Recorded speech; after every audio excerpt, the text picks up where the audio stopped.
queria que o senhor falasse dessa questão, desse espírito de 32, desse patriotismo, desse amor à causa pública. Hoje se fala amor à causa pública, mas as pessoas não entendem o que seja, né? Essa coisa de se doar por algo muito maior, que é acima da pessoa, é acima da família, né? Ela coloca realmente um ideal acima de tudo, né? Eu queria que o senhor falasse um pouquinho sobre isso, que acabou movimentando não somente o estado de São Paulo, mas como outros estados. O senhor já falou que outros estados, né, infelizmente, a pressão foi muito grande e a gente não teve esse apoio. Mas que o senhor possa falar um pouco disso. Bom, em São Paulo, o Exército Nacional, que estava aqui sediado, e a Força Pública de São Paulo, a atual Polícia Militar, se mobilizaram integralmente. 3 mil homens do Exército, 9 mil homens da Força Pública se mobilizaram para a guerra. Todas as unidades do Exército em São Paulo lutaram pela causa constitucionalista, toda a Força Pública lutou pela causa constitucionalista. 22 mil voluntários civis, mais de 50 mil homens trabalhando em vigilância civil, serviço de apoio logístico, correio militar, mais de 110 mil mulheres costurando, cozinhando, mantendo as casas do soldado, trabalhando com enfermeira, fazendo curso de enfermagem, todas as religiões participando. Nós tivemos uma forte participação da Igreja Católica, tivemos uma forte participação das igrejas evangélicas, tivemos uma forte participação da Cruzada Espírita, apoiando a causa. E o que eu quero pedir para vocês meditarem é o seguinte: os seus antepassados estavam em São Paulo em 32? O que eles eram? Eles eram imigrantes? Eram italianos? Eram judeus? Eram árabes? Se eles foram imigrantes, eles lutaram por São Paulo em 32. Veja as histórias da sua família. Resgate, para começar, as histórias da sua família. Pede para o teu filho, que está no ensino fundamental, conta para ele, peça para ele pesquisar o que aconteceu com a sua família em 32. Eu tenho certeza que ele vai se orgulhar muito. As pessoas não tinham, muitas vezes, dinheiro para doar. 57 mil casais doaram suas alianças para São Paulo e não foram buscar de volta. As mulheres terminaram suas vidas com anéis de ferro, escrito "Dei ouro para o bem de São Paulo", e orgulhosamente. Os filhos e netos queriam trocar por anel de ouro, elas nunca aceitaram. Morreram com seus anéis de ferro. Pessoas que tinham pouco patrimônio. Por exemplo, os atletas de São Paulo. Os atletas de São Paulo participaram dos Jogos Olímpicos de 32, em Los Angeles. Inclusive, a primeira mulher brasileira a participar das Olimpíadas era uma nadadora de Santos, chamada Maria Lenk. E eles viajaram para Los Angeles.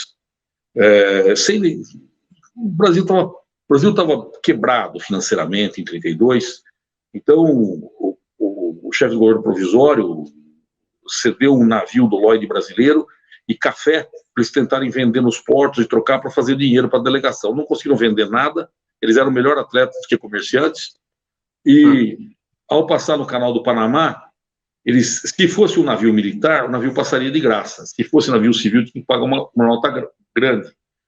Eles colocaram um canhãozinho na proa, colocaram a banda dos fuzileiros navais para tocar marchas militares, puseram os atletas desfilando no Tombadilho.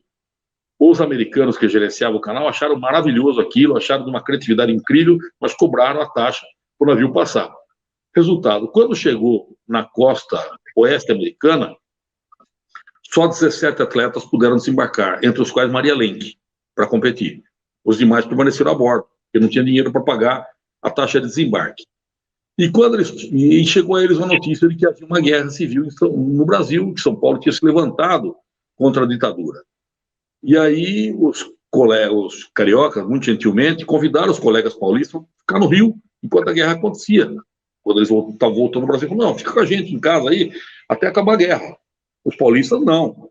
Eles conseguiram alugar um barco de pesca pequenininho, voltaram, desembarcaram em Castelhanos, lá na praia de fora da Ilha Bela, cruzaram a Ilha Bela a pé, à noite, cruzaram o canal de São Sebastião em pequenos botes, porque havia a presença da Marinha, que era fiel a Getúlio Vargas, patrulhando os portos paulistas, conseguiram cruzar em pequenas canoas o canal de São Sebastião, chegaram a São Sebastião, subiram a Serra a pé, chegaram a Taubaté, e lá eles foram se somar aos combatentes paulistas em 32. Todos os paulistas que foram para as Olimpíadas lutaram em 32, exceto Maria Lenk, que foi mandada de volta para o pai dela, porque ela tinha só 17 anos. Né? E eu quero dizer para vocês que os valores de 32, eles continuam presentes na alma dos brasileiros e dos paulistas. O amor pela Constituição, o amor pela legalidade, o amor pela ordem, o amor pela dignidade, o orgulho de ser brasileiro, o orgulho de ser paulista, né? Os paulistas têm, desde o período colonial, tido uma história marcada pelo fato de, primeiro, de levar a civilização ocidental, cristã, para todos os rincões do Brasil. Quem foi que colonizou Tocantins? Foram paulistas. Quem foi que colonizou Mato Grosso? Foram paulistas. Quem foi que colonizou Goiás? Foram paulistas. Quem foi que descobriu e colonizou Minas? Foram paulistas. Quem foi que entrou no Piauí pela primeira vez? Foram os paulistas. Quem foi que chegou a Palmares? Foram os paulistas. Quem foi que entrou em Santa Catarina e Rio Grande do Sul, quando aquilo era um deserto? Foram os paulistas. Os paulistas, então, tiveram presente no país inteiro. E essa autonomia, a falta de apoio do governo central, que é uma marca de São Paulo, acabou criando um estado de gente muito orgulhosa da sua condição, de ser autônomo, de resolver os seus próprios problemas. Jamais de ser separatista. O Brasil, São Paulo, jamais houve um pensamento respeitável, uma corrente forte o suficiente para ser levada em consideração, que falasse em separatismo paulista. A ditadura usou esse argumento para mobilizar o país contra São Paulo.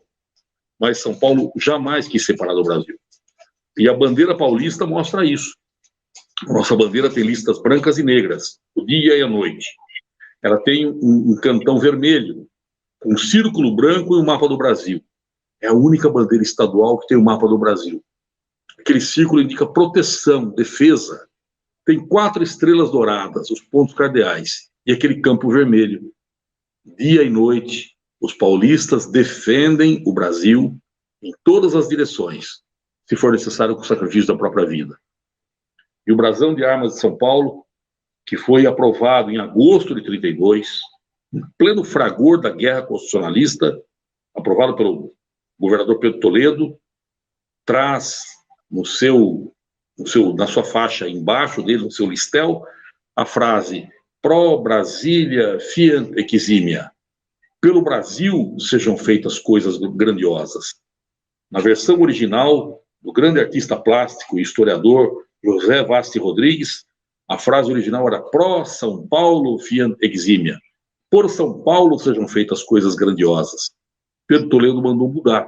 Pedro Toledo falou assim: a luta que nós temos não é por São Paulo, pelo Brasil. Troca a frase e colocou "Pro Brasília fiat eximia". Tanto a bandeira quanto o brasão de São Paulo falam de Brasil, não falam de São Paulo. Isso é uma coisa muito significativa. Eu vou contar um último episódio aqui, depois eu volto a palavra para o meu querido amigo o vereador Major Jaime. O 7 de setembro na trincheira. Era 7 de setembro. A guerra ia acesa no Vale do Paraíba. Divisa São Paulo, Minas, Rio. Os paulistas estavam no túnel da Mantiqueira, que ligava São Paulo, Minas e Rio. E as forças adversárias estavam na montanha, cercando o túnel. Qualquer movimento no túnel implicava em bombardeio, em tiro de fuzil, em tiro de metralhadora, contra os paulistas estavam lá embaixo. O batalhão que eu comandei, o 2 de Ouro, perdeu no túnel 18 combatentes. Foi muito brutal. Só meu batalhão perdeu 18 homens lá. Então, mas era 7 de setembro. E naquela manhã, um sargento paulista saiu da trincheira tranquilamente, levando no braço a bandeira do Brasil. Hernani Donato, que foi o maior historiador sobre 32, meu grande amigo, já falecido, disse que o inimigo ficou paralisado como uma onça olhando para um foco de luz. O que aquele louco daquele sargento está fazendo com aquela bandeira do Brasil? Ele foi até uma árvore, amarrou a bandeira nas adriças, ali nas cordinhas, e começou a hastear a bandeira do Brasil. Um corneteiro imediatamente saiu da trincheira e começou a tocar o toque de continência bandeira, a marcha batida.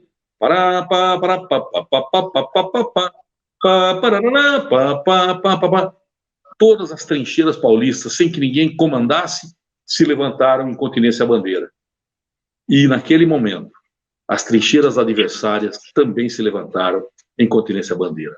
Dois exércitos que se degladiavam, dois exércitos inimigos prestando continência para a mesma bandeira, a bandeira do Brasil, que foi a razão de ser dessa luta.